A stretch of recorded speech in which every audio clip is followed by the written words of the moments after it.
delivering the world's first transatlantic wireless signal. By no accident, Tesla's grand project was to be financed by the devil himself, J.P. Morgan.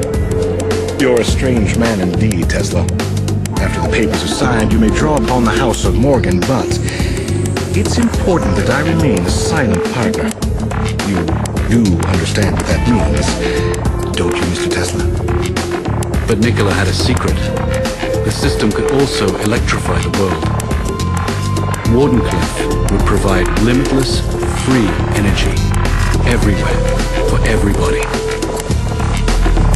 When J.P. Morgan found out about this leap of technology, he wouldn't tolerate it. He knew Tesla could deliver, and the banker overlord couldn't put a meter on it. A man always has two reasons for doing anything. A good reason, and the real reason. Mid-construction, Morgan would cancel the contract and blackball Tesla, thus excluding him from any other investor. Mr. Morgan, are you going to leave me in a hole? I've made 1,000 powerful enemies on your account. In 100 years from now, this country would give me much for the first honor of transmitting power without wires. Wardenclyffe faltered, and Marconi sent his transatlantic signal. Tesla would suffer his second nervous breakdown, and never again would he regain his momentum as before. But despite his cruel fate, Nikola stayed the course.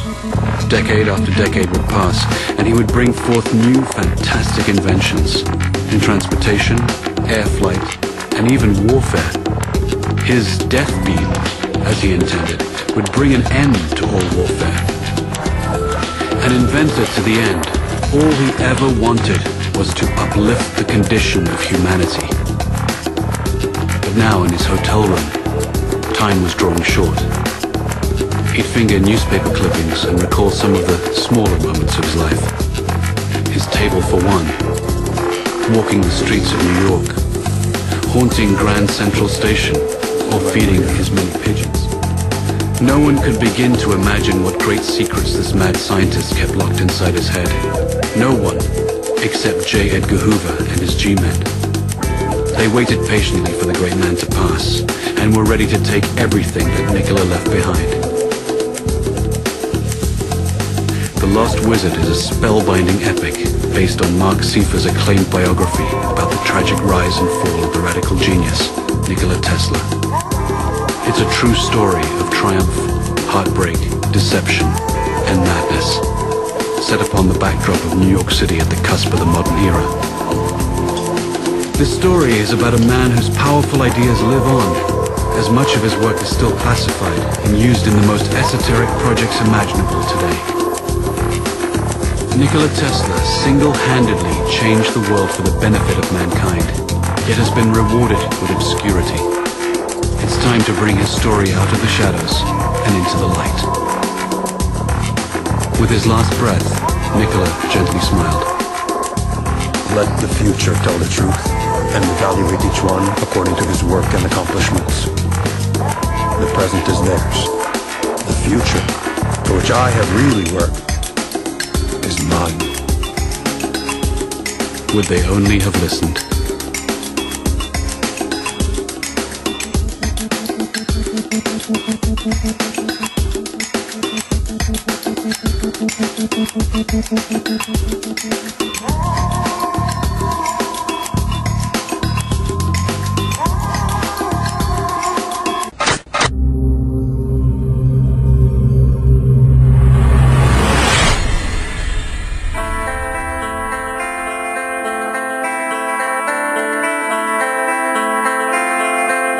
In 1996, electric cars began to appear on roads all over California. They were quiet and fast, produced no exhaust, and ran without gasoline. 10 years later, these futuristic cars were almost entirely gone. What happened? Why should we be haunted by the ghost of the electric car? exciting thing about this is the cost of operating the car is the same as if you were driving a typical gasoline car, but the gasoline only costs 60 cents a gallon. I plug it in at night, and when I need to drive it, I unplug, drive it away. Believe it or not, that sucker goes. That thing will take you so fast you could get a ticket. Wow, I didn't know this existed. How come I don't know about this? Well, have you seen this on TV?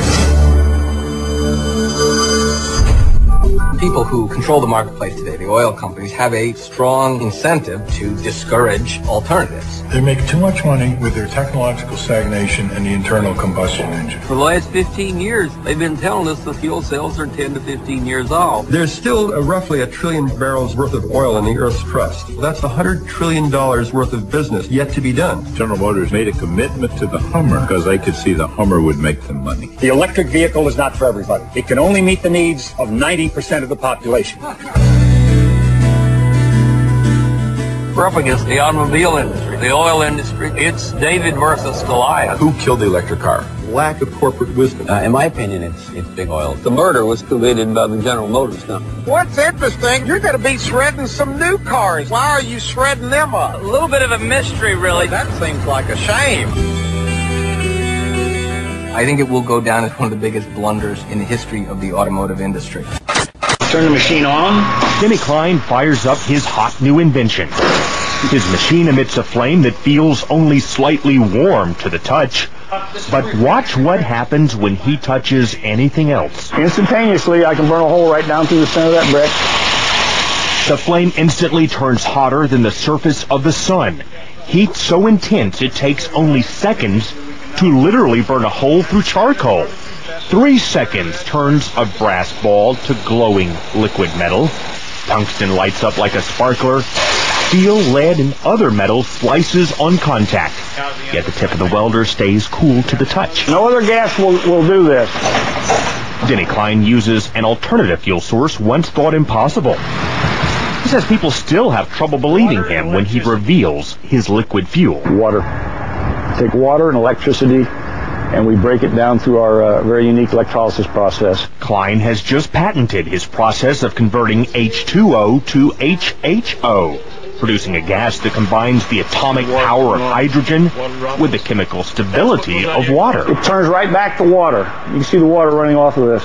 Klein originally designed his water-burning engine for cutting metal. He thought his invention would replace volatile acetylene in welding factories.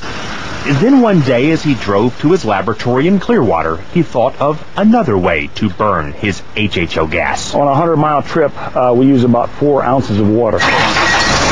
Klein says his prototype 1994 Ford Escort can travel exclusively on water, though he currently has it rigged to run as a water and gasoline hybrid. Simply speaking, it can change the world by reducing our dependence on fossil fuels. These are equivalent to our... Pete Dominici is helping Klein take his hydrogen technology patents from a 2-room office in Clearwater to consumer markets around the world. You know what? Microsoft came out of nowhere, came out of the garage. Why not hydrogen technologies? The duo is already in negotiations with one U.S. automaker and the U.S. government. Their plans have grown from basic welding with water to powering the entire world from the safest and cleanest fuel on Earth.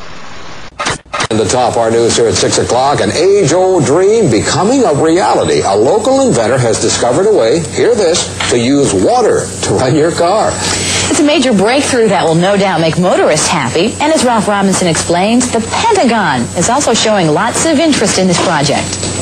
Water has always been considered a precious commodity, but Stan Meyer's invention may make it even more valuable. He has developed what's called a water fuel cell. It has taken the place of his old gas tank. The water fuel cell breaks down water molecules into oxygen and hydrogen. The hydrogen is used to run his dune buggy. I don't care if you use rainwater, well water, city water, ocean water. If you don't have any fresh water, go ahead and use snow. If you don't have any snow available to you, then use salt water because there's no adverse effect to the fuel cell. Meyer started working on this project 4 years ago. He's not a scientist. He isn't even a chemist. In fact, he never graduated from college. Myers was determined, he says, to design something to protect this country from oil embargoes. And we have calculated that if we take the dune buggy from Los Angeles to New York, we would roughly use 22 gallons of water. The Pentagon flew a lieutenant colonel in last week to look at Myers' invention. There is talk of possibly using it in the Star Wars defense program and to run Army tanks. Myers is currently perfecting a water fuel cell for cars. It will cost about $1,500. He says it won't need any maintenance, and you won't have to replace it. It'll be at least 2 years before the fuel system goes into mass production. The day it happens will be one the fuel industry hates, but it'll put a smile on the face of those who've had to say at one time or another,